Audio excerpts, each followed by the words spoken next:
Your business is like a train. Right now it's either speeding up or slowing down, and the force behind it, you can't see it, but it decides whether you'll succeed or burn out. It's the same force that makes a train unstoppable once it's moving, and painfully slow when it starts. In physics, there's a law that says energy is never lost. It only changes form. Without energy, nothing moves, nothing is created. Every idea you think about, every plan you sketch, each step you make, it all carries energy. Energy doesn't vanish, it transforms. When focused, it builds momentum. When scattered, it loses direction. And inertia? It's not a force, but a state. The quiet resistance that either holds us back or demands we push through. In business and in life, inertia can be incredibly helpful. It makes certain processes easier once they are in motion. Let's take a simple example. We all know how painfully slow a locomotive starts when it's just beginning to move. But once it picks up speed, slowly, steadily, it eventually races forward at incredible velocity. And here's the interesting part. The moment the train reaches full speed, we stop paying attention to the changing scenery outside the window. We relax, we sit back, we rest. The same thing happens in business. Imagine your small company as a train, and you are the train operator. It's up to you how quickly the train accelerates. And eventually, if you do it right, you'll be able to switch on autopilot, just for a while, and finally catch your breath. Of course, in business, everything needs your attention and control. But that doesn't mean you have to do it all yourself. If you build the right structure, if your locomotive is strong and powerful, then even in tough times like personal illness, family emergencies or other unexpected problems, your business will keep going. It will run like clockwork, even without your direct involvement. That's inertia in action. I remember the moment I first felt it. I took a deep breath and said, I've been waiting for this.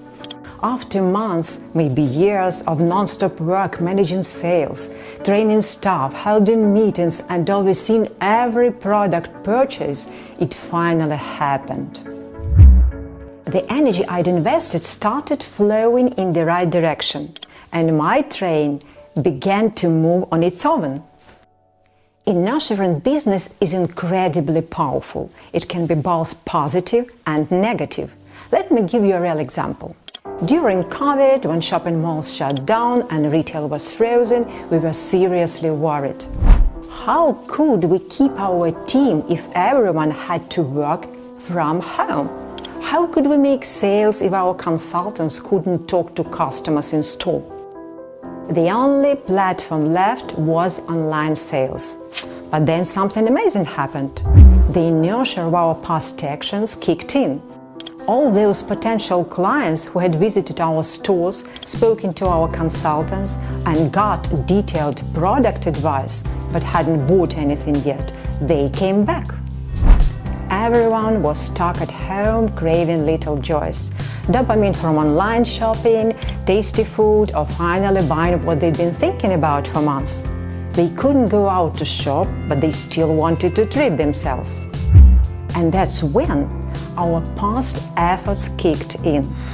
All those clients who had visited our stores before the pandemic, got thoughtful consultations from our team, but hadn't made a purchase yet, they came back. They already knew us. They already trusted us. And during lockdown, they finally hit that buy button. Our loyal customers returned. And to our surprise, during the first year of the pandemic, our online sales not only kept us afloat, but brought in real profit. We were able to support and keep every single team member. That's how it works. There's inertia. When the right energy from the past continues to work for you in the future. Why am I telling you all this? I want to encourage those of you who have already started your business but feel exhausted by the daily grind. and can't see the light at the end of tunnel. I'm saying this so you can gather patience and keep working and growing with understanding that the law of conservation of energy will eventually work for you. But unfortunately, only for those who didn't mess up at the beginning. Those who honestly assessed their abilities, prepared properly, brought the right people into their company and built strong relationships with partners. Because inertia can also work against you. You reap what you sow. For example, imagine you didn't build good relations with your landlord, the one who rents you your business space. You constantly pressure them, demanding a discount even when your business was doing fairly well. Sometimes you get what you want, sometimes you just annoy them. Then trouble comes. Your sales drop sharply, and you ask for a payment deferral. Instead of helping, the landlord takes advantage of your situation. They threaten to kick you out if your rent isn't paid on time. Or worse, they fine you, something written in every rental agreement as a penalty for late payment. No, I'm not making this up. I faced this myself, working with many malls and renting space for my stores. The landlord is a seasoned business person. They always want their money. But if you have a good, respectful relationship, you can usually count on some flexibility. Mistakes entrepreneurs make aren't failures. More often, they are a sign of poor preparation, careless hiring, weak negotiation skills in conflicts, and many other factors. I'll talk more about this in one of my upcoming videos. Remember, you don't need to constantly compare yourself to others, especially since you don't know their full story. You just need to find your own path, your own trail, one you'll walk far and long, and find your joy along the way. Think about it. Could Michael Jackson have invented the moonwalk if he was always looking around comparing himself to others? So, after everything you've heard, still not sure? Trust me, you've got this. I'm wishing you the best of luck.